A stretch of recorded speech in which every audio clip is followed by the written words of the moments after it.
Continued from Tactical Marines and Ultramarines videos. Today. It's been 150 years today. I can still remember the shocked look on Marcus's face. The puce grimace on Quintus's. So long ago. The day I was told I was to be promoted to the ranks of the battle companies.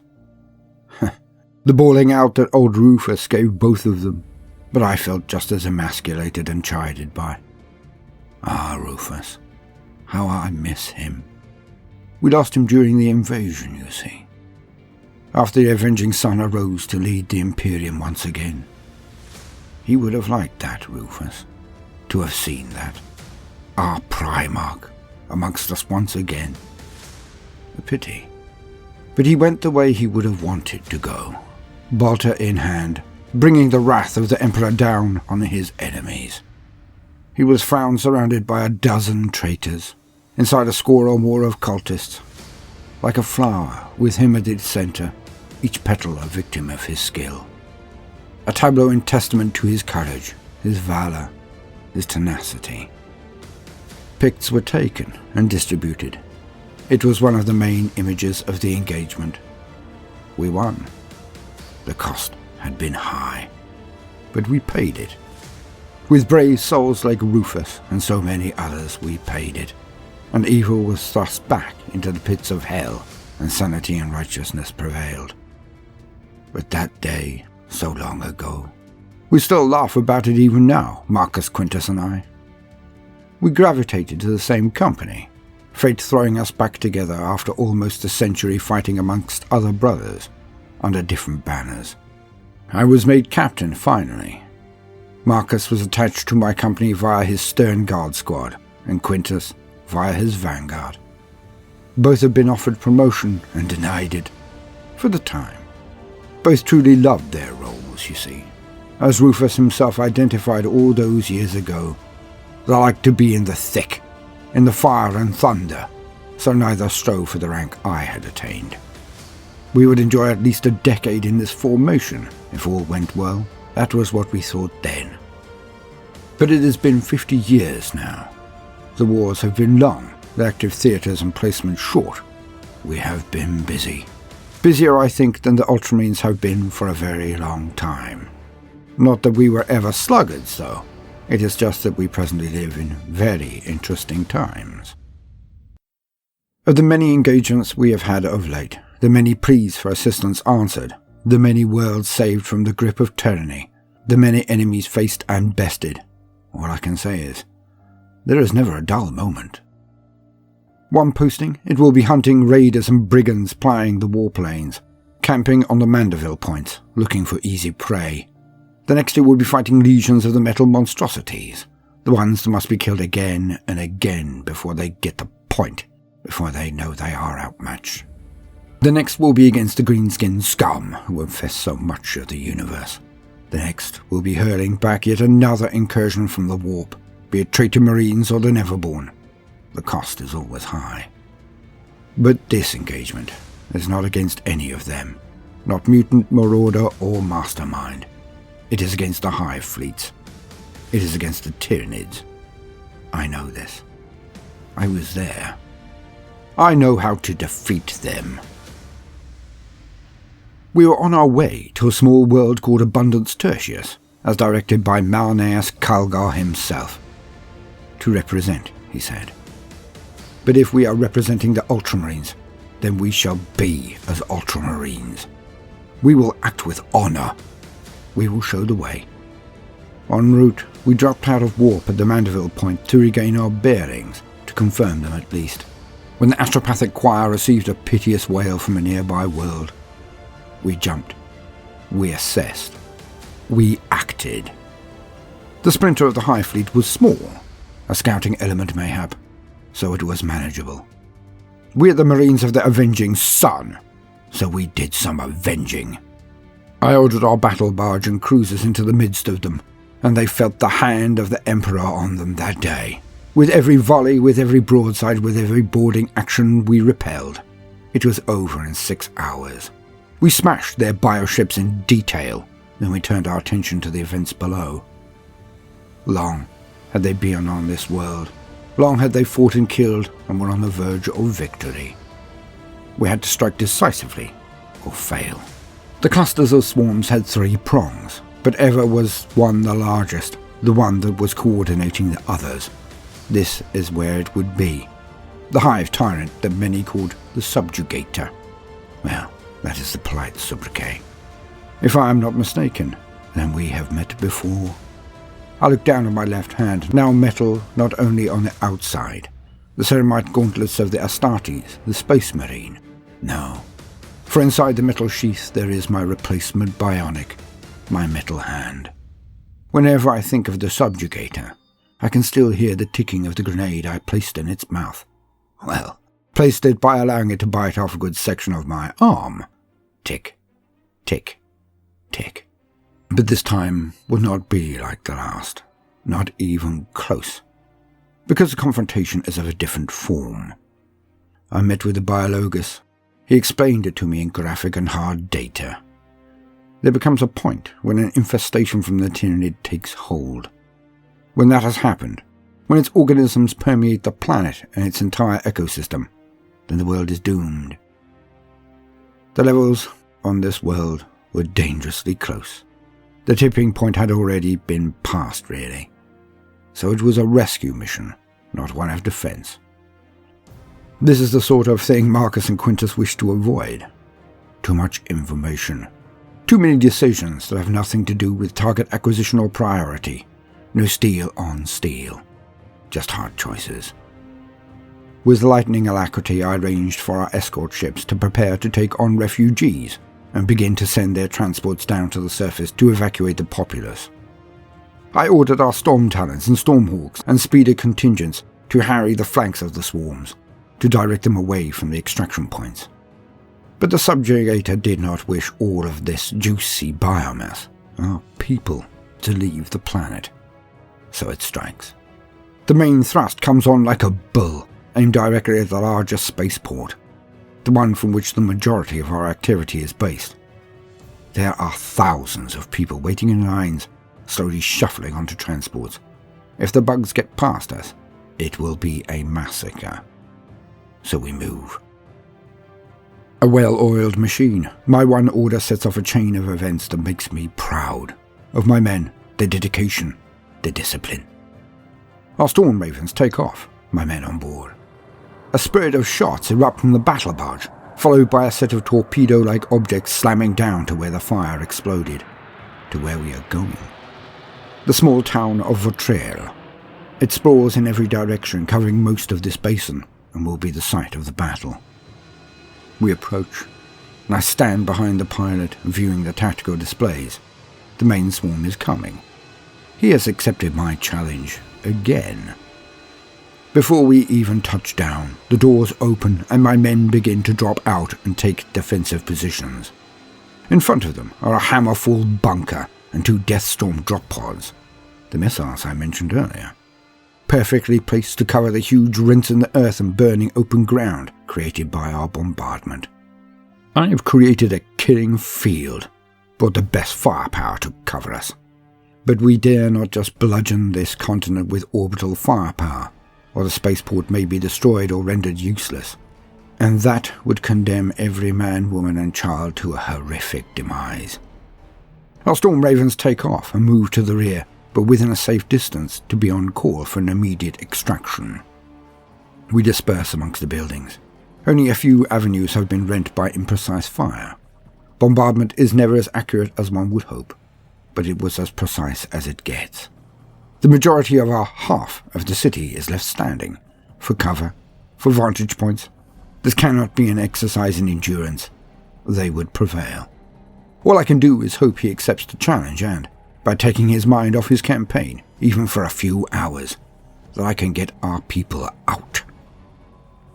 We do not have to wait long, and I am not disappointed. They are here before we really detect them. Our first indicant of their proximity is the fire erupting from the Hammerfall bunker. Its superfrag missiles speeding off from it across the city in well-balanced conservative fire patterns. It has been programmed thus at my request. We can see and hear the explosions coming closer and closer, the Tyranids being bled all of the way. Then they are unmistakable. A huge screech goes off and the entire horizon explodes into movement. But my men are ready. I am ready. Surrounded by Marines like me, but larger. I take no risks this day. My own force is made up of only those who wear Gravis armour. 2 squads of heavy intercessors and aggressors, and 1 of centurions. Our firepower will be overwhelming this day, especially as Marcus has kitted out his Tyrant Guard with many a heavy weapon to supplement the firepower we already have. Quintus waits in the rear, ready for my word. He is to be my spear tip when the time is right. I shall plunge he and his vanguard veterans with their supporting assault intercessors into the heart of the enemy. And they come. Waves as gaunt as far as the eye can see. Our heavy intercessors rip them to shreds at longer range than even they are used to from bolter weapons. And when some manage to get through, using the city's remains or sewers to come up closer, the aggressors do their work. With bolters and flamers they clear the immediate area whenever a swarm gets through. But the battle quickly escalates. A cluster of carnifexes barges its way through the lesser beings and charges our lines. The heavy bolter arrays on the Hammerfall tear many apart, but not all. The fire from the drop pods ends as the ammunition runs dry, the barrels of its weapons burning red hot and steaming, but rotating without disgorging any more death now. Quintus and his Tyrant Guard fire precise shots, one after another. Balls of plasma, missiles, all hit the oncoming carnifexes and end them. Not always on the first shot, but eventually. None make it fully to our lines, and it is then that I see him, standing aside, watching. It can be no other than he. The height, the markings, the many arms, the glare with too much sentience in it. It is he. And he is out in the open, it seems, skulking close to the front, directing as I am. But he is there. Quintus, it's time. Engage! At that one word, 20 intercessors leap up and charge through our lines, precisely opened by alternate men stepping sideways. As always, we act as one. The whole that is greater than the sum of its parts. The chainswords of the intercessors scream their challenge to the skies as they barrel forward, cutting sways through the remaining gaunts.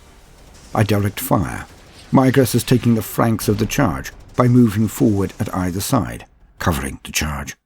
My intercessors fire into the sides as well, creating a channel, a bridge of open air that the assault squads pour through. They need only carve their way to their target. But again, this is but a distraction, a way of creating another extraction alley, a bridge. For the true hammer now falls, Quintus and his veterans. Armed with a collection of rare and magnificent weapons of worth, they bound over us on wings of fire, as their jump packs force them into the air and in an arc to land before the beast himself, the subjugator. The building which it skulks near is removed from the picture, as I direct Marcus and his veterans to take out the keystones and bring it down. It is done cleanly, calmly, and swiftly. With the building coming down, the Hive Tyrant is almost clear to us all now. We get to see the confrontation. It becomes clearer and clearer as the dust and smoke are blown away. And it is not good viewing. Quintus and his 4 brothers slam down before it, but are almost immediately on the defensive instead of the attack. The Tyrant towers over most of the lesser beings, but now all it has to do is stoop and it is covered. As in front of it are a wall of huge beasts, not the size of carnifexes, not that large, but much heavier than warriors or gaunts. They are much taller and wider than even a Primaris. The shoulders, torsos, and front of their legs are covered in a thick, dark, armoured chitin. Armour so thick and of a form never have I seen before on a Tyranid. For even bolter shells are bouncing off them, or impacting and merely cracking the armour. Cracking it. That's it. Their heads are so armoured that there is no space for eyes. Only when they raise their heads to strike, to bite, does the flesh of the jaw and throat become vulnerable. Even so, it is only for nanoseconds. Their huge claws are powerful, and I witness their lethality. One of Quintus's men, Hadrian I believe, lunges in too deep with his power claws. He expected the claws of the Tyranid to break under his weapon, but they did not. And one grabs him at the waist, raising him up before scissoring him in half. Power armour, like paper to these things. Quintus himself wields a two-handed power sword in great arcs, trying to batter down these guards of the Hive Tyrant. He's being kept back by it. Every time he swings, it blocks or evades, but always returns to its position, never advancing, never capitalizing on any openings. None of them do. They're the most centered beings I have ever seen. They take strikes that would cripple any other, just so they do not move out of position, never allowing even one gap in the wall between me, my men, and the Tyrant. It is now an impasse, a stalemate between the Tyrant Guard and the Vanguard veterans. Alas, it is one that is broken by the actions of the Hive Tyrant. He summons his psychic might and begins to assault the men in front of him with the foul powers of the warp. Trebonius falls to the ground clutching his head, but is then stepped on by the guard before him. His head scissored off for good measure, but the guard does not help its embattled friends. It merely returns to its quadrant. This is not going well. Quintus, pull back. The ruse has failed. Let Marcus have a crack at it. Aye! Bellows Quintus, as he immediately takes a step back, then another. Again, the Tyrant Guard do not charge them, sensing weakness. Any animal would have done so. They merely stand there, immovable. Marcus and his Sturgarn veterans take up the baton, as the jump packs on the Vanguard veterans flare again and they bounce back to our lines, in the areas cleared by their assault intercessors, who are now backing away from the enemy, firing orderly bolt pistol rounds and retreating, pulling back to our lines. Plasma and crack missiles fly towards the Tyrant and his guard. Those that would melt or annihilate the guards, or all of them, are stopped by the psychic shielding of the Tyrant. Anything else is let through. After a minute of this, I make the decision. Marcus has been no more successful. Of the dozen Tyrant Guard, there are over half left. After losing 2 of the veterans and 1 of the assault intercessors, I take stock of the terrain. Senses clearly show me that the Tyrant has been playing his own game, as we are being flanked and swept around. A huge force of Gene Stealers is making its way to our hindquarters. Storm Ravens! Extractions required! Now! Quintus lands near me and whirls. We won't get another chance at this, sir. Not Gaius. Sir. He indicates his perspective, then backs it up with the sir to signal he will do whatever I confirm. I indulge him with a response, knowing all can hear it. The transports are taking off. The populace is on board. There are more battles. There are more fights. We lose this battle to prevent us from losing the war. We move. And with that, the ravens arrive, and we board swiftly and leap into the air. Like a phantasm, I hear the tick, tick, tick of the grenade in my mind. There will be another time, another world, another battle. I swear, Tyrant, this is not over.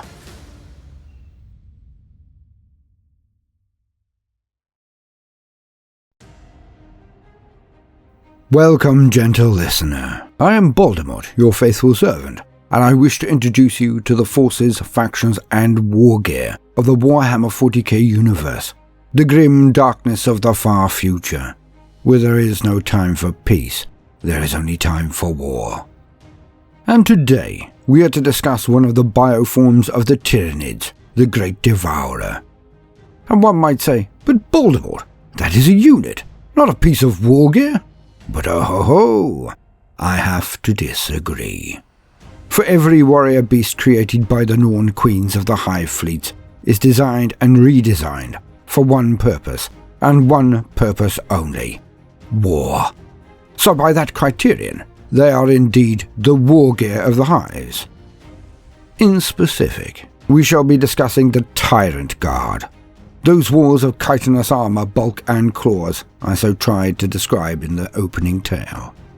And so, as usual, for the very basics, let us lean on existing wisdom. To quote: The Tyrant Guard, Tyrannicus scutatus, is a Tyranid bioform whose main purpose is to serve as a living shield for other, more important Tyranid organisms, particularly the Hive Tyrant. These creatures have an incredible resistance to injury and are only dimly aware of pain, shrugging off wounds that will blow a man apart. They are all but impervious to small arms fire, and should heavy weaponry be brought to bear, Several salvos are required to fell even one of these beasts. Blind and ultimately controlled by the Tyranid synapse creatures they protect, these half-sentient but ferocious bioforms appear to have been bioengineered specifically to counter anti-Tyranid tactical doctrines. It is also believed that Space Marine DNA was incorporated into the creation of the first Tyranid Guards by the Hive Fleet Norn Queens, explaining this bioform's extreme resistance in combat. This would also suggest that the Tyrant Guard possesses a portion of the genetic material of the Emperor of Mankind, through his sons and grandsons, the Adeptus Astartes. Should their charge be slain, the Tyranid Guard will go berserk, lashing out and tearing at the enemy with brutal ferocity and savage abandon. A Tyrant Guard's rampage is not guided by grief, nor a sense of neglected duty, for such things are alien concepts to the Tyranids. Rather, a Tyrant Guard's reaction is pure instinct, and part of the coldly calculated strategy of the Hive mind. Hive Tyrants are vital to the Tyranid onslaught, and if the enemy finds a way to bring such a beast down, the Hive mind does not want knowledge of how the feat was accomplished to survive the battle and be passed on to a future foe. Warriors who attempt to slay a Tyranid leader beast are confronted with a wall of chitin-armoured bodies that bristles with huge scything blades and crushing claws. There is no way past this deadly obstacle, and those who approach are clubbed to death or hacked apart, their ruptured bodies joining the moat of gore that surrounds the Xenos shield wall. Not a single one of these organisms move to chase a fleeing enemy. They stand immovable, ignoring the storms of fire that ricochet from their thick hides. Tyrant Guard are the ultimate bodyguards. It is the entire purpose of their creation. They are driven by a bestial consciousness that knows little save for a ferocious loyalty to the Hive Tyrant they protect. Bodyguards from other species defend a charge out of a feeling of duty, suppressing their own survival instincts to do so, a fundamental conflict that slows reaction times. Tyrant Guard suffer no such limitations, for they are near mindless beasts engineered for but a single task. Their instincts tend not towards self-preservation, but to the defense of the Hive Tyrant to which they are bonded. Should the Hive Tyrant come under attack, its Tyrant Guard hurl themselves into the path of incoming fire without thought or concern, sheltering their master with their own bodies until the threat is ended or death takes them. These organisms are blind, possessing no discernible means of seeing the enemy. However, eyes are not necessary for these bodyguards, for when they are guarding a Hive Tyrant they become extensions of their master's own body. The synaptic control of their ward provides the rudimentary direction these creatures need, alerting them to nearby threats and arranging them to best fend off any enemy assault. Furthermore, eyes would present a weak and vulnerable target for a canny foe to attack. Such a weakness would only expose a chink in the Tyrant Guard's otherwise impenetrable armor, compromising the role for which it is created. End quote. Now I chose the Tyrant Guard specifically today, as I felt that they, more than most, show the true horror of the Tyranids. It is easy to think of the Tyranids as just cannon fodder, just bugs that charge headlong into others' guns to provide opportunities for heroism against a foe where there is no moral dilemma, no greys, no complex ramifications. Simply good spectacle, where the bad guys get beaten at the very last moment and the world recovers to a glorious new dawn. Alas, this is Warhammer 40,000, the grim darkness of the far future, and there is never a joyous new dawn. At least, not one that lasts. For the Tyrant Guard were not present in the first wars against the Forerunner Hives, like Behemoth in year 745 Millennium 41. They were developed by the Hives as a counter to the heavy resistance they faced.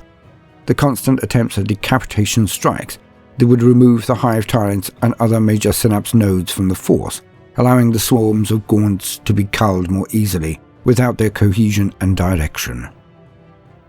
Cut off from the Hive mind, few of the Tyranids are ever as dangerous as they are when they work in concert. Easily baited and directed, due to their primitive instinctive drives, they devolve into being mere animals, mere bugs. So the Hive Tyrants are all important.